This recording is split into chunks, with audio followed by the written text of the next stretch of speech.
Dadap Langu, Kecamatan Ponggok, Kabupaten Blitar merupakan desa yang penuh hikayat dan kisah sejarah lokal.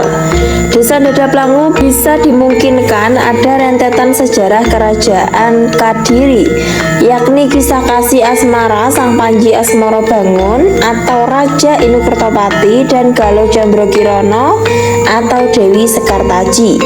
Pertemuan dua sejoli yang berpisah kian lama itu dipertemukan di rumah janda tua yang bernama Rondo Pendadapan, sehingga Pendadapan merupakan daerah hutan berpohon dadap langu dan dadap serep, sehingga dipermudah dengan sebutan Dadapan.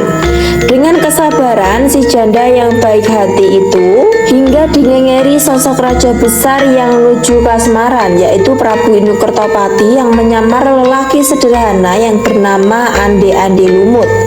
Beliau dengan tujuan menyamar Kawula Sudra agar bisa menemukan calon istrinya yang murca atau pergi dari kedatonya. Dengan sayembara pilih para wanita yang disebut kleting-kleting yang akhirnya bisa menemukan kekasihnya, yang juga menyamar dari Galuh Condrokirono menyamar menjadi wanita yang kumuh yang bernama Kleting Kuning. Kita kembali ke desa Dadap Langu. Sesuai kisah Panji, maka Padepokan Rondo Pendadapan dimungkinkan menjadi tempat keramat atau pedanyangan desa, sehingga Dadap Langu sampai saat ini pun masih menjaga dan melestarikan pedanyangan dengan menyajikan bentuk selamatan atau ritual-ritual tertentu yang disambut masyarakat desa dengan bentuk kesenian Langen Tayub Lenggot Bowo.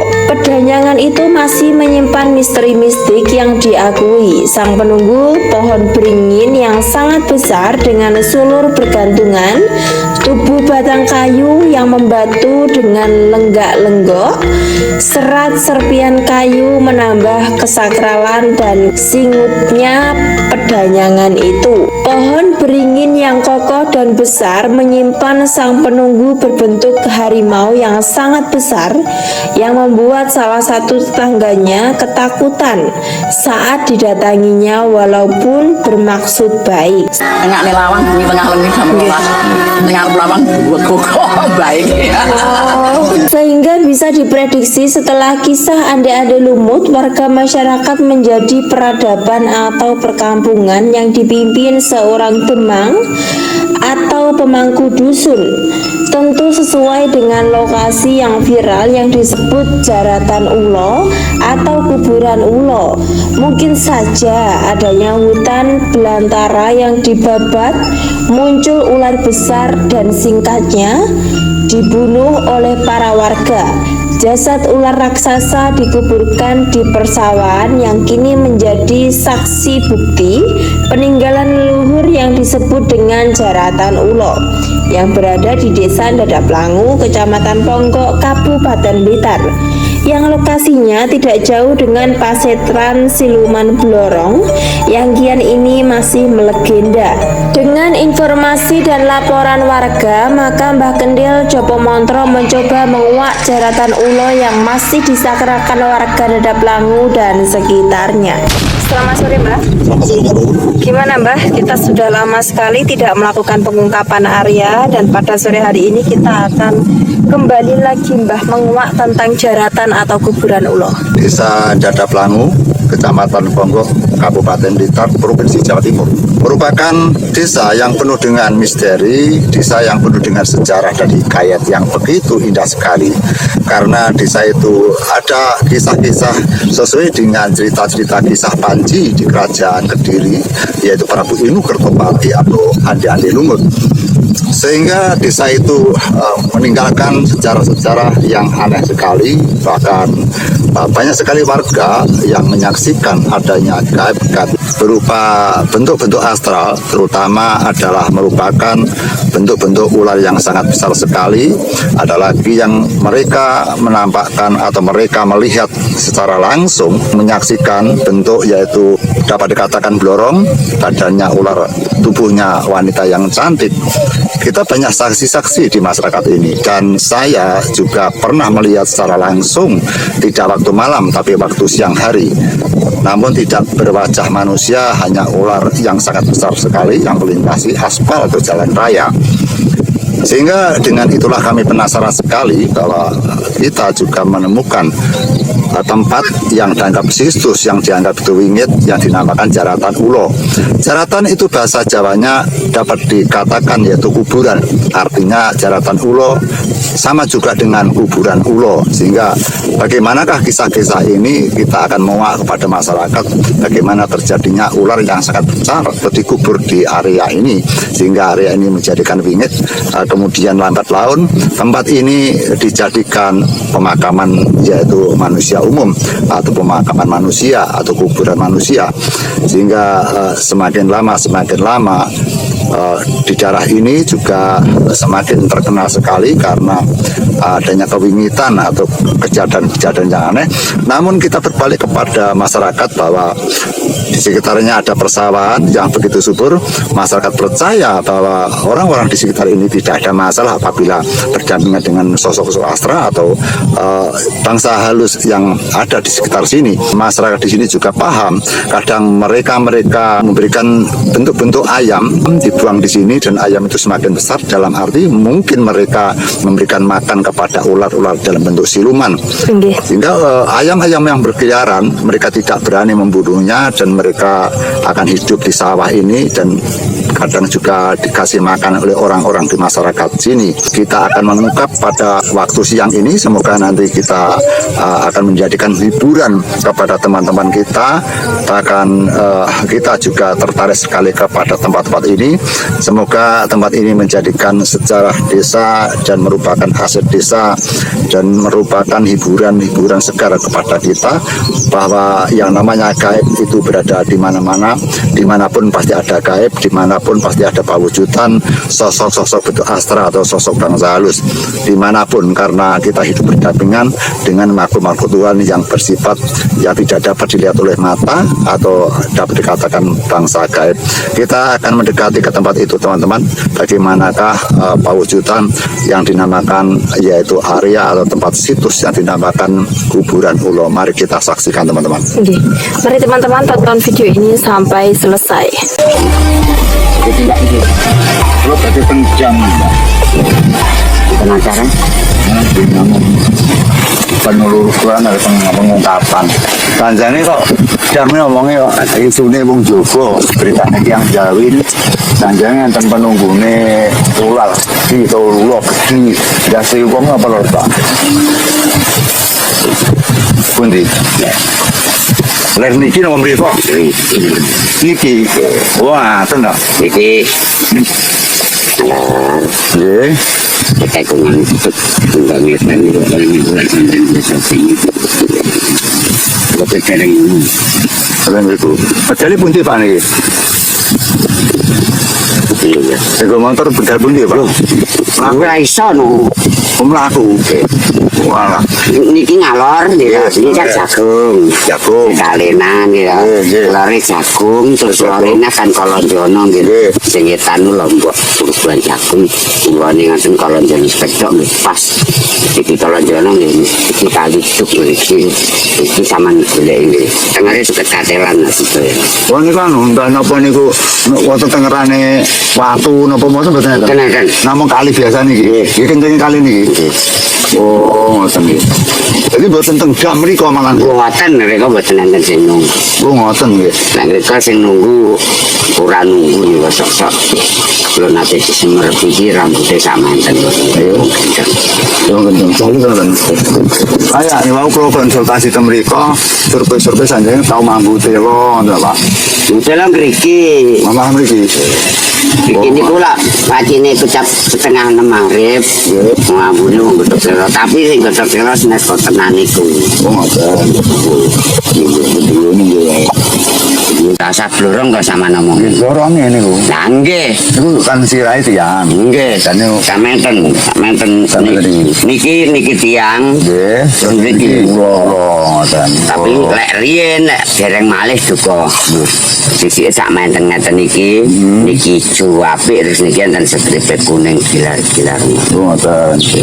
Lek dereng malih lho. Tapi sian jenengan nate pinanggian. Pun kula kok rekayasa mboten lho. Makanya tangga kula nggih wonten nembe ningali nembe panggi, Pak. Pripun? Nyuruh kodok. Ini ku dipanggi, betul. Ya ngoten niku, nggih meneng nama mungker ngoten buntute ngoten. Wah ning mboten. Boten. Nah blorong ini mboten mungker engko rekayasa. Rekayasa. Wong niku adus ngeten biak-biak niku namung ngeten lho. Dan terus malih luwak ngeten iki buntute niku lho. Oh, jadi boten mungker mboten. Mboten. Jadi ngapusi. Napa iso mungker? Oh, ngoten ya. Mboten Jawa. Mboten Jawa ta, Pak? Mboten.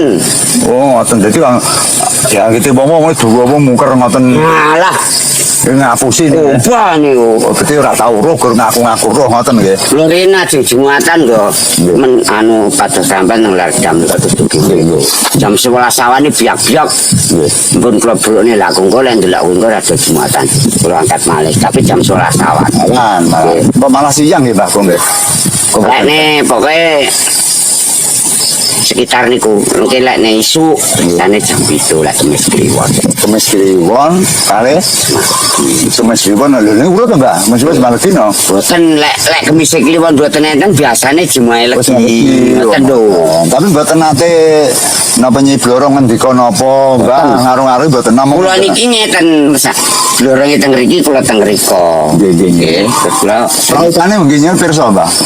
Ayu wonten. oh ayu puwet iki kuning rupane bunder rambutnya sama enten. Oh, Tenan niku. Nggih, kula percaya, Mbak. Perkara sing mengisukan memviralkan niku mboten sitok loro, Mbak. Sing kula panggil lebih dari 50. Kabeh tawuruh ngoten.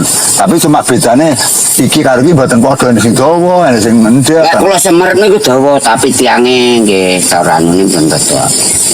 Wah, tapi ayu. Wah, tapi ayu. Pipine ngaten iso emok permen bonten. Kula nggumen pentile tapi latus namung ngengengeten. Oh, blok. Tengges malih ngeten. Malih berarti buntuti pindah ngoten, Mbak. Buntutene namung malih ngeten, mboten iso mungker piye. Oh, ngoten ta. Itu terus bukerne iki lho. Mboten.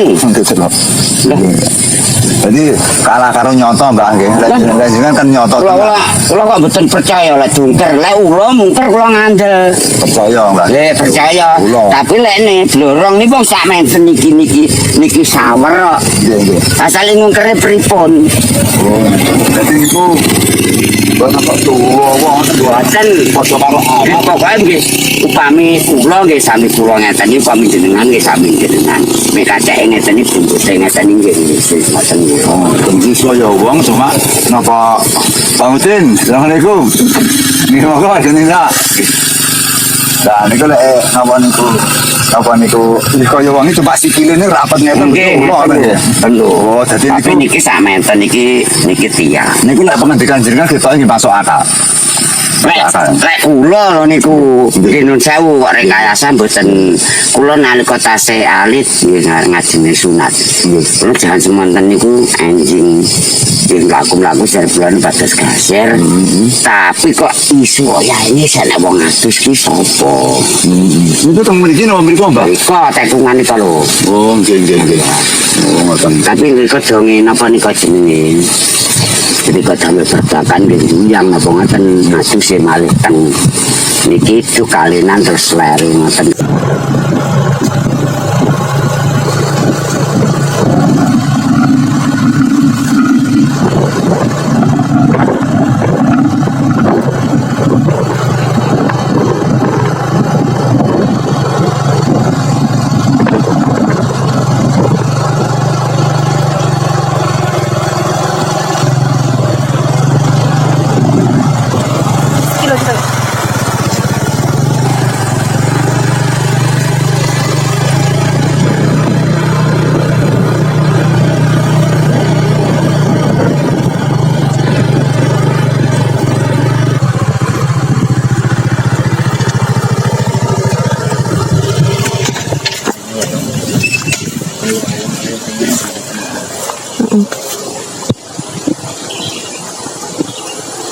Teman-teman, kita sudah mendekat ke lokasi yang dinamakan dengan kuburan ulo atau jaratan ulo atau makam ular.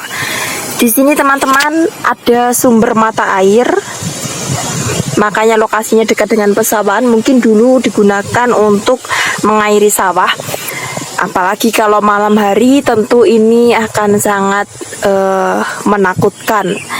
Ini juga banyak sekali pohon-pohon besar teman-teman yang mungkin tidak ditebang, sebagai sejarah bahwa di tempat ini terkandung nilai-nilai mistik yang sampai saat ini masih dipercayai oleh masyarakat umum. Ini mungkin masih ada hubungannya dengan sumber Dadap Langu yang tadi awalnya kita syuting ya teman-teman. Bahwasanya banyak sekali hal-hal mistik, utamanya blorong yang dipercayai oleh masyarakat sekitar. Kemudian ada kemunculan ular besar dan makhluk-makhluk yang lain. Kita akan kuak bersama dengan Mbah Kendil teman-teman. Untuk itu jangan lupa terus dukung channel Mbah Kendil Jopo Montro. Kita akan mendengarkan kesaksian dari Mbah Kendil, karena Mbah Kendil pun juga pernah dinampaki berupa sosok ular yang sangat besar, itu malah di siang bolong teman-teman, beduk bahasa Jawanya. Mari teman-teman kita sambungkan dengan Mbah Kendil.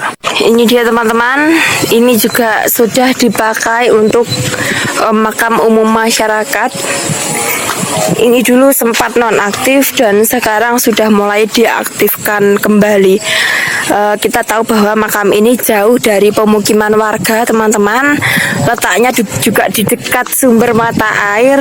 Tentu saja pasti memiliki nilai-nilai yang lebih daripada makam-makam yang lainnya. Kita sudah sampai Mbah di lokasi tempat tujuan kita. Kita pernah datang ke sini pada waktu malam hari, itu sudah jam 12 lebih, jam 12 malam lebih. Ini kita kembali datang di waktu hampir surup Mbah. Ini bagaimana perasaan jenengan? Perasaan saya, walaupun ini orang menganggap biasa karena di sekitarnya ada para petani yang bercocok tanam, mereka biasa sekali. Tapi kita melihat dengan indera kita melihat dengan tata batin kita bahwa di sini masih ada sosok-sosok bentuk bangsa halus yang tidak dapat dilihat oleh mata. Dan kami memiliki penciuman bahwa benar yang dikatakan masyarakat bahwa di sini ada sejarah-sejarah ular. Kita mencium bau ular yang ada di sini, jelas ini ada sosok makhluk halus yang berupa ular. Di samping itu kita juga banyak-banyak saksi-saksi yang sering ditemui, tidak hanya satu orang, bahkan berpuluh-puluh orang. Termasuk saya yang tidak sengaja melewati desa ini pada saat melintasi jalan raya atau aspal, tepatnya di Desa Bolorjo. Kita mengetahui ada sosok ular yang sangat besar sekali yang saya anggap itu adalah air yang menyeberang di aspal. Setelah jarak sekitar 300 meter saya mendekat, ternyata bukan air yang melintasi aspal, namun mereka adalah ular yang sangat besar sekali hingga menggoyangkan ranting-ranting pohon-pohonan, dan kita hanya bisa menyaksikan ekornya yang sangat besar sekali. Apakah itu ada kaitannya dengan sumber ini, Mbah? Yang jelas desa ini merupakan desa sumbernya gaib, maka kami meyakinkan bahwa ular itu berasal daripada di daerah desa ini, terutama sosok-sosok bentuk siluman ular itu berada di dalam sini, karena banyak kesaksian bahwa di era dulu, di zaman dulu, zaman kuno, bahwa ada ular yang sangat besar sekali dan mereka mengejar-ngejar ular tersebut. Ular tersebut dibunuh oleh warga dan mereka ketakutan saking besarnya ular itu diabadikan, dimakamkan di daerah sini hingga turun-temurun sehingga ke cucu-cucunya sangat terkenal sekali bahwa tempat ini dianggap yaitu jaratan ular atau kuburan ular. Kita benar-benar mengagumi kepada desa Dadap Langu ini karena tidak hanya tempat ini saja, bahwa di dekat kantor desa juga ada situs-situs tertentu yaitu petilasan-petilasan di era zaman Kerajaan Kediri. Maka di sini ada desa Dadap Langu, itu ada kisah-kisah Mbok Rondo Pendadapan, kisah daripada Ande Lumut. Jika kisah-kisah Ande Lumut tidak hanya cerita-cerita bohongan, itu ada saksi bukti bahwa desa-desa yang tertinggal juga masih ada, bahkan di Sangurawan itu juga ada.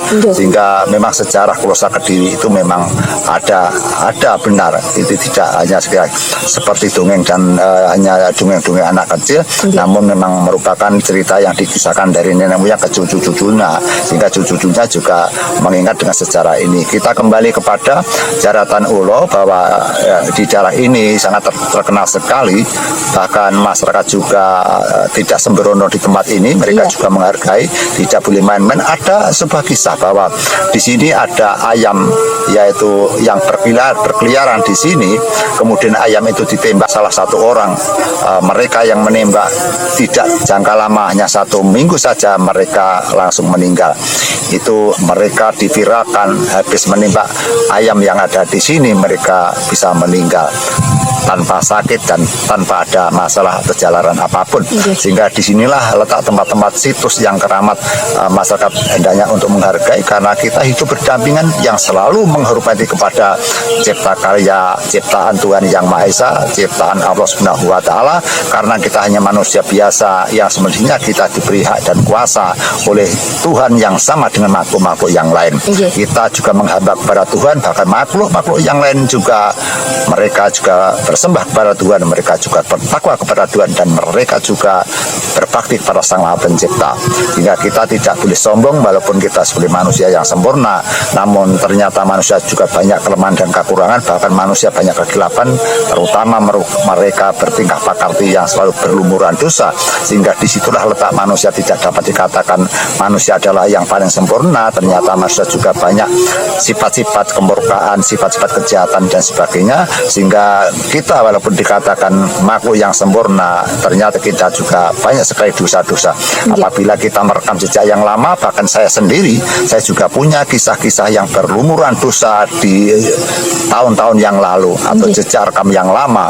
Sehingga kami pun di masa-masa tua ini, di masa-masa sekarang juga masih mengingat pada saat dulu kita berbuat dosa, melanggar peraturan, melanggar tingkah pakarti, yang akhirnya bertabrakan dengan agama, bertabrakan dengan peraturan masyarakat dan negara. Namun setelah kita tua, kita harus mengerti bahwa dosa-dosa yang lalu tidak dapat diulangi. Kita harus menghapus, dan kita akan belajar mengisi perbaikan-perbaikan, amal kebaikan, berbuat baik kepada siapapun, mendekatkan diri pada Sang Pencipta alam.